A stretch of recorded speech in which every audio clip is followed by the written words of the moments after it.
Hello friends. आज हम बात करने वाले हैं बहुत ही इंपॉर्टेंट इशू के बारे में, ग्लोबल हंगर इंडेक्स के बारे में जो अभी जारी हुआ है। ये वीडियो आपके लिए बहुत इंपॉर्टेंट है क्योंकि इसमें आपको ये पता चलेगा कि इंडिया की रैंकिंग क्या है ग्लोबल हंगर इंडेक्स में, और इंडिया में अभी बाकी स्टेट्स के कंपैरिजन में कौन से ऐसे स्टेट्स हैं जो बेटर परफॉर्म कर रहे हैं। और अगर हम कंट्रीज से तुलना करें कि बाकी के देशों से तुलना करें जिनसे इंडिया के अच्छे संबंध हैं या जिनसे जो इंडिया के पड़ोसी देश हैं, तो ऐसे ऐसे देशों के लिए से भी हमारा कंपैरिजन करके हम वहां कहाँ स्टैंड करते हैं, और साथ ही साथ यहाँ हम बात करेंगे सोल्यूशन की भी कि इसके साथ और क्या क्या किया जा सकता है। तो ये वीडियो आपके लिए बहुत इंपॉर्टेंट होने वाला है, इसलिए हमारे साथ अंत तक बने रहिएगा। और ग्लोबल हंगर इंडेक्स के बारे में आज हम थोड़ी डेप्थ एनालिसिस करेंगे कि आखिर ग्लोबल हंगर इंडेक्स होता क्या है, इसका रिलेवेंस क्या है, और बाकी सारी चीजों की चर्चा करेंगे। पर इससे पहले कि हम ये सारी चीजें वीडियो शुरू करें, हमारे साथ अंत तक आप बने रहिएगा। पर इससे पहले कि हम सारी वीडियो इस सारी चीजों की चर्चा यहां शुरू करें, आप सबसे पहले हम आपको ये बताते हैं अपने नए इनिशिएटिव के बारे में। अगर आप रिच गाय पे मतलब आप नए हैं, आपने हमारा चैनल सब्सक्राइब नहीं किया है तो प्लीज सब्सक्राइब कीजिएगा। और इसमें हम आप अगर फेसबुक हैंडल पे हमारे जाएंगे रिच गाय पे, तो उसमें आपको प्रोडक्ट्स दिखेंगे। आप उन प्रोडक्ट्स को देख के आपको जो प्रोडक्ट आपको पसंद आए या उस तरीके का प्रोडक्ट करने के लिए आप हमारे एग्जीक्यूटिव्स से आप संपर्क कर सकते हैं मैसेंजर के थ्रू। और उसमें वहां पे आप बात करके आपको जो भी टी शर्ट चाहिए, शर्ट चाहिए या वॉच चाहिए या क्लॉक्स या कोई भी ऐसी वॉल पेंटिंग डिजाइन फेस्टिवल की चीजें, हम all over India free delivery देते हैं। All over India free delivery. तो उसके लिए आप संपर्क कर सकते हैं हमसे। हम रिच ग्रुप से हैं और टिस्का फैमिली से है, तो आप भी अगर आप चाहते हैं तो आप ऑर्डर दे सकते हैं। ये हमारा व्हाट्सएप नंबर है 8811833329। आप इस पे भी आके हमसे संपर्क कर सकते हैं। व्हाट्सएप पे आके आप हमसे इससे बात कर सकते हैं और आप हमसे पूछ सकते हैं कि अगर कोई प्रोडक्ट चाहिए आप हमको यूट्यूब का रेफरेंस दीजिएगा। और जब भी आप इस नंबर पे आइएगा तो आप हमें YT पहले लिखिएगा, जिससे पता चलेगा हमें कि आप यूट्यूब से ये वीडियो देख के आए हैं। तो हो सकता है आपको इस पे स्पेशल डिस्काउंट्स भी मिल जाए। तो फ्रेंड्स, चलिए शुरू करते हैं। और आखिर कोई प्रोडक्ट ऑर्डर करना हो, रिच गाय पे आप जाइए, फेसबुक पे जाइए, वहां हमारे सारा देखिए, मैसेंजर पे हमारे एग्जीक्यूटिव से कांटेक्ट कीजिए। वो 18 आवर अप्रोक्स 18 आवर वो वहां अवेलेबल रहते हैं। वो आपसे बात करेंगे और वो आपसे सारी चीजें आपसे चर्चा करेंगे। चलिए फ्रेंड्स, अब आते हैं अपने टॉपिक पे। देखिए रिसेंट इशू क्या है, इसको लेकर ग्लोबल हंगर इंडेक्स की अगर हम बात करें तो इसमें सबसे रिसेंट इशू क्या है। देखिए क्या हुआ है कि जो इंडिया है, अभी हाल ही में इसकी रैंकिंग हुई ग्लोबल हंड्रेड इंडेक्स की, उसमें इंडिया की रैंक रही 94। ये इंपॉर्टेंट है, 94 इंडिया की रैंकिंग रही है। टोटल हुई थी 107 देशों में इसकी रैंकिंग शुरू हुई थी, जिसमें इंडिया के स्टैंड है 94। तो अब आप अंदाजा लगा सकते हैं कि ग्लोबल हंड्रेड इंडेक्स में इंडिया की पोजीशन कितनी बुरी है। ये इनके जो नेबर्स कंट्री हैं, जैसे कि बांग्लादेश हमारे जो नेबर्स कंट्री हैं, और पाकिस्तान, इनसे भी हम लोग काफी नीचे हैं अगर ग्लोबल हंगर इंडेक्स की बात करें। हालांकि इस पर हम कुछ, ये एक निगेटिव साइड है, लेकिन अगर हम एक पॉजिटिव साइड की बात करें तो एक बात हम ये भी कह सकते हैं कि इंडिया में जितनी डेमोक्रेसी है उतनी पाकिस्तान और बाकी देशों में नहीं देखने को मिलती है। क्योंकि इंडिया में कोई भी किसी तरीके का सर्वे कराना काफी इजी होता है, क्योंकि एक पक्ष होता है, एक विपक्ष होता है। लेकिन क्या है कि पाकिस्तान जैसे देशों में या चाइना जैसे देशों में इन चीजों की डेमोक्रेसी नहीं है वहां पे। तो वहां पे अगर वहां पे उतनी सरकार का प्रभुत्व ज्यादा रहता है, कहीं आर्मी का प्रभुत्व ज्यादा रहता है, तो ये इंडेक्स को बनाना वहां काफी मुश्किल होता है इन कंपैरिजन टू इंडिया।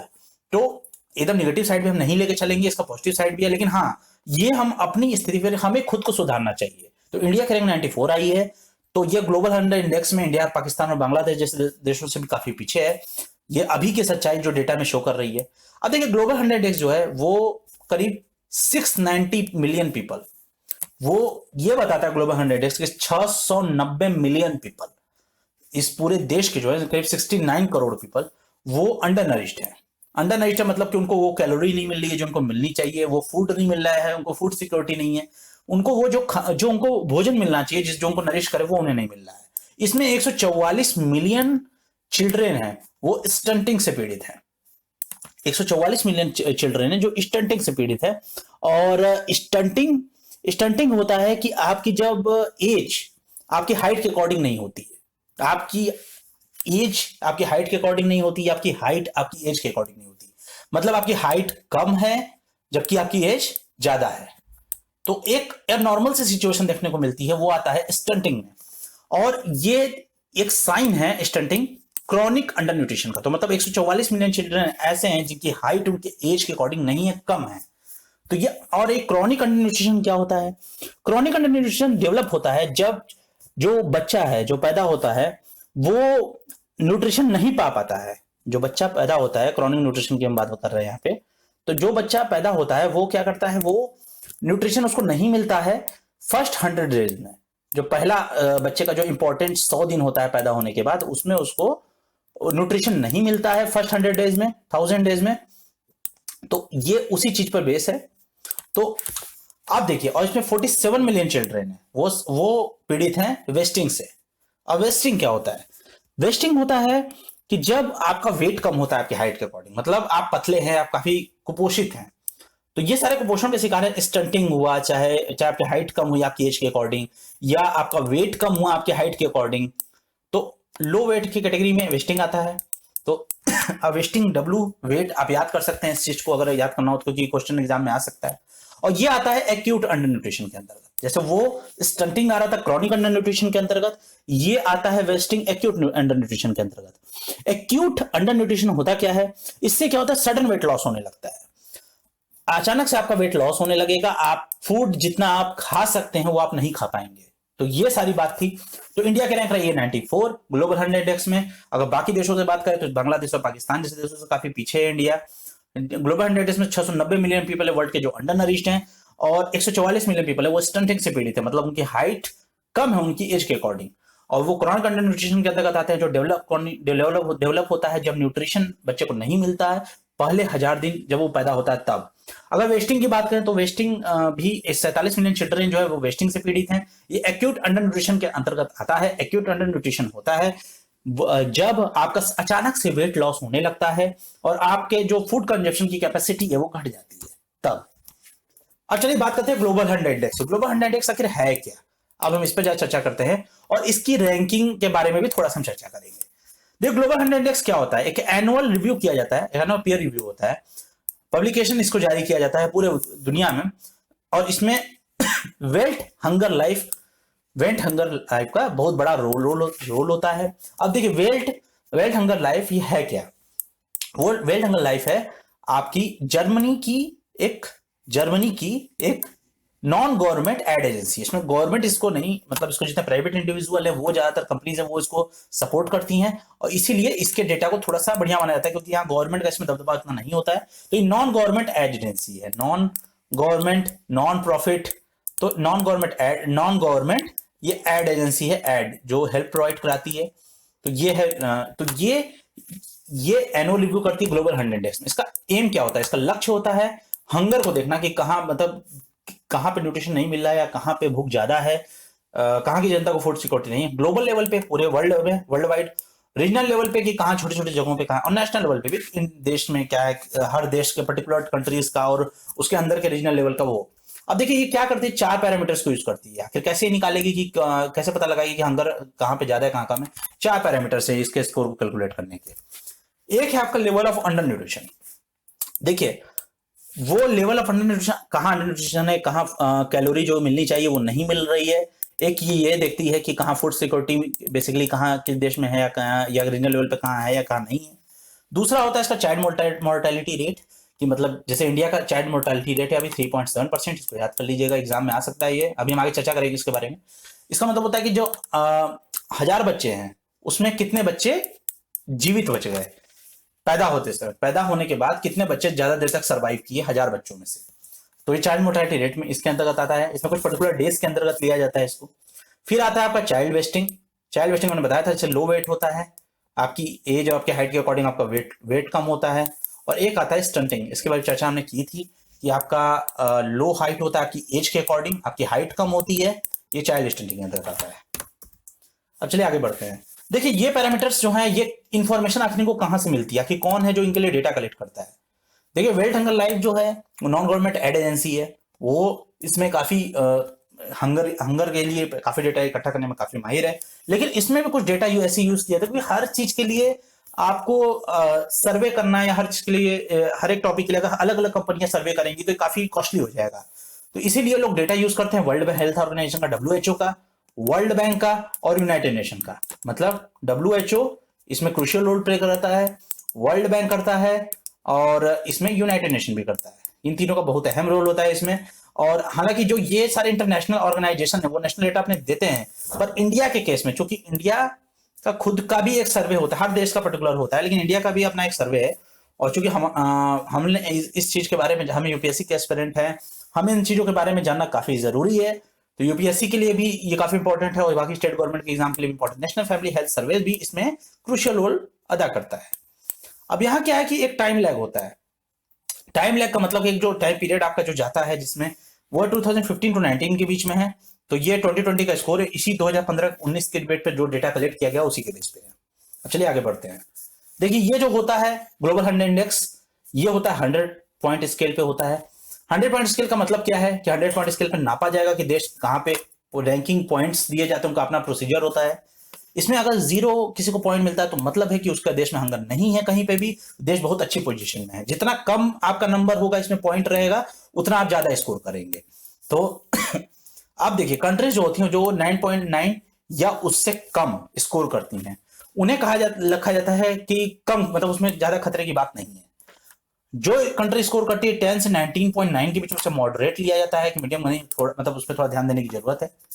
और 20 से 34.9 के बीच में काफी सीरियस सिचुएशन लिया जाता है, जो कि इंडिया भी है इसमें, इसके अंतर्गत। अभी इसके इंडिया का पॉइंट 27.2 रहा है, तो इसकी चर्चा भी हम करेंगे। और जिसकी जो 35 है उससे ज्यादा होता है उसे अलार्मिंग माना जाता है कि अब ये खतरे की घंटी से काफी ऊपर है ये, तो इस पे हम लोग को ज्यादा काम करने की जरूरत है। तो ये सारे जो क्लासिफिकेशंस हैं वो कंपेरेबल होते हैं टाइम के साथ, समय के साथ इसे कंपेयर किया जाता है। इसकी रैंकिंग, लेकिन इसकी रैंकिंग जो होती है वो कंपेरेबल नहीं होती है। क्यों कंपेरेबल नहीं होती है? क्योंकि इसमें जो कंट्रीज होते हैं, नंबर ऑफ कंट्रीज जो इंक्लूड होते हैं वो हर साल वेरी कर सकते हैं। जैसे मान लीजिए इस साल 107 रही, अगर मान लीजिए फिर पहले इससे सर्वे होता तो मान लीजिए 120 भी हो सकती हैं या 97 भी हो सकती है। तो इस तरह का, इस वजह से इसमें नंबर ऑफ कंट्रीज जो इंक्लूड होती है वो वेरी करती हैं। अब देखिए, अब इंडिया के हम बाकी देशों से कंपैरिजन करते हैं कि इंडिया कहाँ स्टैंड करता है अगर हम बाकी देशों से कंपेयर करें तो यहाँ पे देखिए इंडिया जो है वो 2020 के डेटा के हिसाब से देखा जाए तो बहुत ही सीरियस कैटेगरी में आता है इंडेक्स में। और इंडिया का जो स्कोर रहा है 27.2 रहा है हंगर के लेवल पे। अब यहाँ पे हालांकि इंप्रूवमेंट देखने को मिला है। अगर पिछले 20 सालों की बात करें, 2000 में जब ये हुआ था लास्ट टाइम, तो उस टाइम इंडिया का जो स्कोर रहा था वो 38.9 रहा था। तो हमने 20 सालों में हमने काफी इंप्रूवमेंट किया है, इससे इसको नकारा नहीं जा सकता है। हालांकि उस समय भी हम अलार्मिंग कैटेगरी में ही थे। हालांकि ये जो स्कोर होता है ये अगर कंपेयर किया जाए बाकी के ब्रिक्स अपने जो देशों के हिसाब से तुलना किया जाए कंट्रीज के हिसाब से, तो वो ब्रिक्स देशों के हिसाब से देखा जाए तो ये काफी कंपेरेबल है। मतलब ये काफी बैड पोजीशन में, क्योंकि चाइना, ब्राजील जैसे देश जो है वो अंडर 5 है। देखिए मैंने आपको स्टार्टिंग में बताया था कि चाइना में भी डेमोक्रेसी वैसी नहीं है जैसे इंडिया में है। इतना आसान नहीं वहां सर्वे करके एकदम राइट डेटा प्रोवाइड करा देना। हालांकि हम नकार भी नहीं सकते अपनी बैड पोजीशन को, तो ये अंडर 5 में आता है। ये 5 से 20 का कम है, जबकि इंडिया का 27.2 है। तो ये अभी ब्राजील और चाइना जैसे देशों में खतरे की बात नहीं है, ऐसा डेटा के हिसाब से कहना है। इसे बहुत ही very low level of hunger माना गया है। इंडिया में 94 रैंक इंडिया की मिली है। ये बहुत इंपॉर्टेंट है 94 रैंक, क्योंकि ये क्वेश्चन इस साल भर के किसी भी आप पेपर में, आप रेलवे का पेपर दीजिए, आप एसएससी का दीजिए, ये आएगा कि ग्लोबल 100 में इंडिया की रैंकिंग क्या रही है। तो 94 है, 107 देशों में हुई है, इसे याद रखिएगा। और हमारा कंडीशन काफी बुरी, अफ्रीका देशों से भी हम काफी पीछे हैं। सूडान जैसे देशों के साथ हम आ रहे हैं, अपने रैंक को शेयर कर रहे हैं, वो हमारे आसपास है। अब अगर देखिए, अगर ओवरऑल अंडर नरिशमेंट की बात करें तो इंडिया में 14% जो है, 14% जो पॉपुलेशन है उसे इनफ कैलोरी नहीं मिलती है, जो मिलना चाहिए उसे भोजन वो नहीं मिल पाता है। और इसमें हाँ देखा जाए तो हमने इंप्रूवमेंट किया। पहले हम 20% पे थे, अब हम 14% पे आ गए। 2005-7 की बात है तो उसमें हम 20% पे थे, हम 14% पे आ गए, तो हमने तरक्की की है। लेकिन ये बहुत ही अच्छा नहीं है अभी फिलहाल प्रेजेंट में, ये हम बहुत अच्छा नहीं मानेंगे। चाइल्ड मोर्टेलिटी रेट की बात करें तो 3.7% हमने आपको बताया था। इसे भी याद रखें, हालांकि इतना इंपॉर्टेंट नहीं, इतना एग्जाम में नहीं आएगा, लेकिन फिर भी याद रखिए कि हो सकता है ऑप्शन एलिमिनेट करने में आपको काफी मदद करेगी। और एक यहाँ पे एक ड्रॉप देखने को मिला जो पहले 9.2% था 2000 में, और अब जो है वो 3.7 है। अगर कई ऐसे देश हैं जो इंडिया से भी बुरी पोजीशन में है, अगर इन दो पैरामीटर्स को अगर हम ले ले तो दो पैरामीटर क्या, एक अंडर नरिशमेंट का है, दूसरा चाइल्ड मोर्टेलिटी रेट का है। अगर इन दोनों की बात करें तो इंडिया से भी काफी देश बहुत बुरे कंडीशन, क्योंकि देखिए जो रैंकिंग होती है वो अलग अलग तरीके से होती है, तो उसके बारे में हम उसी हिसाब से चर्चा करेंगे। अब देखिए इंडिया का जो पुअर स्कोर है वो आया है चाइल्ड स्टंटिंग से और वेस्टिंग पैरामीटर्स की से कम आया है इंडिया का जो पुअर स्कोर है इसमें लेके, क्योंकि इसी दो वेस्टिंग और स्टंटिंग दो इंडिया की काफी बड़ी समस्या है। इसका रीजन और इसके हम लोग सोल्यूशन क्या है वो भी हम लोग आगे चर्चा करेंगे। देखिए इंडिया में क्या है कि करीब 35% जो इंडियन चिल्ड्रन है वो स्टंटेड है, मतलब उनका जो हाइट होना चाहिए था वो उनके एज के अकॉर्डिंग नहीं है, हाइट उनकी कम है। और अगर देखा जाए तो, लेकिन फिर भी तो अगर सन 2000 तक हमने 20 साल पहले जाके हम कंपेयर करें तो उसमें हमारा 54.2% इंडिया, यानी मोर देन 50%, आधे से भी ज्यादा। अभी तो हम 35% पे चल रहे हैं, तो हमने इंप्रूवमेंट किया है, लेकिन अभी भी वो संतोषजनक स्थिति नहीं है। और अभी भी वर्ल्ड में अगर देखा जाए तो काफी बुरी पोजीशन में हम लोग हैं। अब देखिए हंगर, अगर इंडिया में बात करें तो हंगर बहुत ही सीजनल फिनोमेना है इंडिया में। Seasonal phenomena in the sense कि इंडिया में क्या है कि हंगर जो है वो सीजनल है। जैसे कि यहाँ पे आपको पता है कि हमारी आधी आबादी एग्रीकल्चर बेस है, तो इसमें क्या होता है कि जो इंडिया है उसमें वहां एग्रीकल्चर की जो सिचुएशन है उसके हिसाब से इंडिया की जो कंडीशन है, इंडिया के कई अलग अलग पार्ट्स हैं, वहां की फैमिली जो डिपेंडेंट है एग्रीकल्चर पे अपने लाइवलीहुड के लिए। और इससे क्या होता है वो बहुत ही लीन पीरियड फेस करते हैं जब जब वहां पे मतलब बुआई कटाई का सीजन चलता है, सोइंग और हार्वेस्टिंग का, तो उस समय काफी मतलब उनको काफी दिक्कत होती है। और फिर मान लीजिए उसके बाद वो उनको भोजन मिलता है, लेकिन फिर एक समय के बाद एग्रीकल्चर जानते हैं कि साल भर जिस समय का सोइंग और हार्वेस्टिंग का सीजन चलता है उस समय उनको उतना भोजन नहीं मिल पाता है। तो ये एक मतलब सीजनल फिनोमेना है कि कभी अच्छी रहेगी स्थिति, कभी खराब रहेगी स्थिति। आप देखिए आप देखिए आखिर कारण क्या है वेस्टिंग का और स्टंटिंग का। इसका कारण जरा हम एक बार जानने की कोशिश करते हैं, ये भी इंपॉर्टेंट है। देखिए अब यहाँ पे बहुत ही हमने देखा है, अगर आप देखेंगे तो बहुत ही इंटरेस्टिंग डिफरेंस मिला है आपको साउथ एशियन देशों में। साउथ एशियन मतलब इंडिया हमारा साउथ एशिया में ही आता है, चाइना भी साउथ एशिया में ही आता है। तो ये साउथ एशिया के देशों की बात करें तो उससे अगर हम बाकी अफ्रीकन नेशन से तुलना करें तो साउथ एशिया और बाकी पूरे नेशन के जो अफ्रीका के हैं उससे बात करें तो काफी मतलब रिसर्चर्स के अकॉर्डिंग काफी उसमें डिफरेंस देखने को मिला है। देखिए जो अफ्रीकन बेबी क्या डिफरेंस है, देखिए अफ्रीकन बेबीज जो है जब अफ्रीका में कोई बच्चा पैदा होता है तो वो जब पैदा होता है बर्थ के समय वो काफी हेल्दी होता है, लेकिन जैसे जैसे वो बड़ा होता है और अपने टॉडलर ईयर्स में जाता है, अपने खेलकूद के समय में जाता है, वो अंडर नरिश होने लगता है, क्योंकि वहां पे उनको न्यूट्रिशन की कमी होने लगती है। जबकि अगर हम साउथ एशियन की बात बेबीज की बात करें कि जब इंडिया में बाकी देशों में जो साउथ एशिया के देश वहां जब बच्चा पैदा होता है तो वो स्टार्टिंग के 1000 दिन जो 6 महीने जो होते हैं स्टार्टिंग के जो 6 मंथ्स होते हैं वो उसमें काफी उसकी स्थिति काफी बुरी होती है कि क्योंकि काफी बुरी होती है जब वो फर्स्ट 6 मंथ्स में, उसके बाद वो धीरे धीरे वो ठीक होने लगता है। तो इसका रीजन अगर इंडिया अगर हम बात करें अफ्रीकन देशों की तो वहां पे सबसे बड़ा रीजन है कि वहां की इकोनॉमी सबसे बड़ी रीजन है वहां की, मान सकते हैं इस चीज को। और अगर इंडिया की बात करें तो चूंकि यहाँ पे इकोनॉमी भी अभी अभी ठीक है लेकिन पॉपुलेशन हमारी ज्यादा है, तो उस हिसाब से मैटरनल हेल्थ भी यहाँ बहुत बड़ा इशू हम मानेंगे इस चीज को लेके कि इसकी वजह से जो बच्चे पैदा हो रहे हैं उनको वो भोजन माँ को नहीं मिल पा रहा है, इस वजह से बच्चे भी हेल्दी नहीं पैदा हो रहे हैं। आप देखिए अगर इंडिया की बात करें बाकी के स्टेट्स से हम कंपैरिजन करके देखें तो इंडिया में देखिए माना गया है कि 3 में से 1 बच्चा ऐसा है झारखंड में, अगर स्टेट्स वाइज हम बात करें तो, जो अक्यूट न्यूट्रिशन देखने को जिसमें अंडर न्यूट्रिशन जिसमें देखने को मिला है। और इसका मतलब कि सडन वेट लॉस जो होता है, सडन वेट लॉस होता है और जो फूड कंजम्पशन कैपेसिटी है वो घट जाती है। तो ये देखने को मिला है झारखंड में। ये 3 में से 1 बच्चा है और यहाँ पे 29% रेट है वेस्टिंग का। और हालांकि ये बहुत ही वर्स्ट स्टेट देखा जाएगा। बाकी की कंट्री से बात करें, तमिलनाडु की बात करें, वेस्ट बंगाल की बात करें, मध्य प्रदेश की बात करें, छत्तीसगढ़ की बात करें, कर्नाटक की बात करें, तो ऐसा काफी बुरी स्थिति में है। यहाँ पे क्या है कि जो ये सारे स्टेट्स है उसमें 5 में से 1 बच्चा ऐसा है जो वेस्टेड है, मतलब जिसका वेट कम है, उसके उसके हाइट के अकॉर्डिंग, उसके एज के अकॉर्डिंग उसका वेट कम है, तो ये आता है वेस्टेड के अंतर्गत। अगर यहाँ देखा जाए तो बाकी के जो पुअर जो उसने बाकी के डेवलपमेंट इंडिसेस पे देखा जाए कि अगर विकास की बात की जाए तो जैसे जो देश अभी जो भी स्टेट अभी तक विकास ढंग से नहीं कर पाए, जैसे बिहार है, राजस्थान है, उड़ीसा है, तो ये भी ठीक अच्छा काम किए। अगर हम बात करें वेस्टिंग की बात करें, स्टंटिंग की बात करें, तो इसमें बिहार इन लोग की स्थिति संतोषजनक है। झारखंड वर्स्ट स्टेट है, तो ये भी क्वेश्चन पूछ सकता है कि कौन जी ग्लोबल 100 में वर्स्ट स्टेट इंडिया कौन है, तो झारखंड है। तो अब इसको याद रखिएगा आप लोग जैसे। और उसके बाद नेशनल ये जो बिहार, राजस्थान, उड़ीसा जैसे ये वेस्टिंग के मामले में नेशनल एवरेज से भी ये लोग अच्छा काम किए हैं।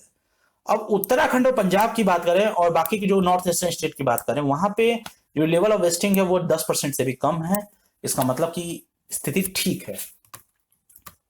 अब देखिए अब पॉपुलस देश जितने स्टेट्स हैं जिस जहाँ पे पॉपुलेशन ज्यादा है, जैसे कि एमपी, मध्य प्रदेश हुआ, उत्तर प्रदेश हुआ, यहाँ पे जो स्टंटिंग रेट है, स्टंटिंग रेट जो यहाँ पे है वो 40% से कम है स्टंटिंग रेट। और मतलब यहाँ की स्थिति, और इसी तरह यही स्थिति सेम गुजरात की भी है। तो स्टंटिंग रेट 40% से कम है, तो ये बहुत अच्छी स्थिति नहीं है। हालांकि अगर हम इस इंडिया ऑफ स्केल की बात करें, जम्मू और कश्मीर की बात करें, यहाँ पे जो 15% ही बच्चे हैं जम्मू कश्मीर में वो स्टंटेड है, और तमिलनाडु और केरल में ये 20% का मार्क है। तो यानी मध्य प्रदेश और उत्तर प्रदेश जो पॉपुलस कंट्रीज हैं उनकी स्थिति काफी बुरी है। अब सोल्यूशन की बात करते हैं, आखिर क्या किया जा सकता है आगे, ऐसा क्या किया जा सकता है कि जिससे कि स्थिति सुधर सके। तो देखिए पहले इंडिया में क्या है कि फूड इनसिक्योरिटी जो समस्या है पहले उस पर ध्यान देना होगा, तभी हम सोल्यूशन निकाल सकते हैं।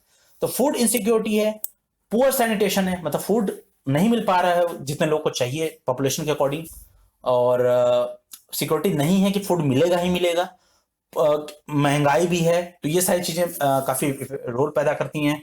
अब पुअर सैनिटेशन है, सफाई व्यवस्था अच्छी नहीं है, हाउसिंग की कैपेसिटी, हाउसिंग नहीं सही है, अच्छी नहीं है, और मतलब सबके पास रहने को घर नहीं है, हेल्थ केयर भी बहुत यहाँ पे कम है। तो ये सारे प्रॉब्लम्स हैं, और इससे क्या होता है कि मैटरनल डिस्ट्रेस पैदा होता है। जो माँ की साइड से होती है उसको काफी दिक्कत होती है, उसे भोजन नहीं मिल पाता, सफाई नहीं रहती, घर रहने को घर नहीं होता, हेल्थ केयर की सुविधा अच्छी नहीं है। इससे क्या होता है कि जो माँ होती है उस पर काफी दिक्कत होती है, जिसकी वजह से जब वो उससे क्या होता है कि धीरे धीरे क्लॉनिक वेस्ट, उसके जो इंडियन चिल्ड्रन है उनसे धीरे धीरे करके उनके अंदर वेस्टिंग देखने को मिलने लगता है, क्योंकि उनका वेट कम हो रहा है, क्योंकि फूड कंजम्पशन कैपेसिटी उनकी घट रही है। हालांकि इंडिया में अगर देखा जाए तो फूड सिक्योरिटी के मामले में इंडिया ने रिकॉर्ड लेवल फूड ग्रेन का प्रोडक्शन किया है, अभी हमारा प्रोडक्शन रेट काफी अच्छा है। लेकिन अभी हेल्दी फूड की बात करें तो अभी भी अगर गरीब लोगों की बात करें तो उनके लिए काफी मुश्किल है। अगर हम सैनिटेशन की बात करें, बात करते हैं सैनिटेशन की, तो देखिए अगर हम बात करें सैनिटेशन की, तो देखिए क्या होता है कि जो पिछले 5 साल है, पिछले 5 साल की अगर हम बात करें तो उसमें स्वच्छ भारत मिशन जो है उसने पूरे इंडियंस को टॉयलेट्स यूज करने के लिए प्रेरित किया है।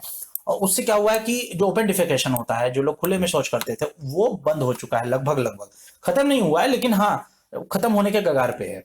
और इससे क्या हुआ है कि सफाई व्यवस्था बढ़ी, सैनिटेशन बढ़ा है, और जिससे क्या होता है कि एक बेटर मैटरनल और चाइल्ड हेल्थ देखने को मिला है, मतलब माँ और बच्चा दोनों, चच्चा और बच्चा दोनों की जो हेल्थ होती है वो काफी अच्छी देखने को मिली है। और नेशनल फैमिली हेल्थ सर्वे के 5वें राउंड में ये चीज काफी अच्छा देखने को मिला है। और इससे क्या होगा, अगर हम फील्ड से डेटा कलेक्ट कर 2018-19 का जो भी हमने डेटा कलेक्ट किया नेशनल फैमिली हेल्थ सर्वे का, उसके हिसाब से डेटा काफी संतोषजनक है, और ये सब पॉसिबल हुआ है स्वच्छ भारत मिशन की वजह से। अब देखिए यहाँ पे क्या है, integrated child development programme services programme, integrated child development services programme जो आया है, जिसका एम है कि फूड प्रोवाइड कराना, प्राइमरी हेल्थ केयर देना, और इम्यूनाइजेशन सर्विस, इम्यूनिटी देने के लिए उनको सर्विसेज प्रोवाइड करना, यंग बच्चों को और उनके मदर्स को, जो आशा और बाकी हमारी हेल्थ वर्कर वो एक आंगनबाड़ी की औरतें ये सब काम करती हैं। Integrated child development services programme के तहत food security, primary health care और इम्यूनाइजेशन सर्विसेज जो यंग चिल्ड्रन और उनके मदर्स को दिया जाता है, वो काफी अच्छा रोल प्ले किया है। देखिए अगर देखा जाए तो कोई इसका सिंगल सोल्यूशन नहीं है, इसका हम सिंगल सोल्यूशन नहीं, क्योंकि कमियां बहुत लेवल पे है, तो हमें हर लेवल पे काम करना पड़ेगा। तो हर तरह के जो हाउस होल्ड हैं, जो परिवार रहने वाले हैं, वो उनमें ये देखने को मिला है कि वुमेन्स की लाइफ काफी डिफिकल्ट होती है अगर देखा जाए तो मेंस के मुकाबले। तो यहाँ पे फोकस हमें ध्यान देना है हेल्दी मदर्स के लिए, कि मदर्स हेल्दी रहेंगी तो माँ हेल्दी रहेगी तो बच्चा भी हेल्दी रहेगा। शॉर्ट में हम करें तो हमें सबसे रूट, जैसे हमने स्टार्टिंग में ही कहा कि हमें रूट कॉज की को पकड़ने की जरूरत है। देखिए मदर्स जब स्टार्टिंग क्या होता है, बहुत यंग होती हैं, बहुत ही छोटी होती हैं, बहुत पतली होती हैं, और काफी अंडर नरिश्ड होती हैं अगर को देखा जाए तो, मतलब कम एज में उनकी शादी हो जाती है, वो प्रेग्नेंट होती हैं उसके बाद। अब इससे क्या होता है, प्रेगनेंसी के समय और बच्चे को पैदा करने के समय और ब्रेस्ट फीडिंग के समय भी वहां पे हेल्थ इशू काफी देखने को मिलता है उनके अंतर्गत।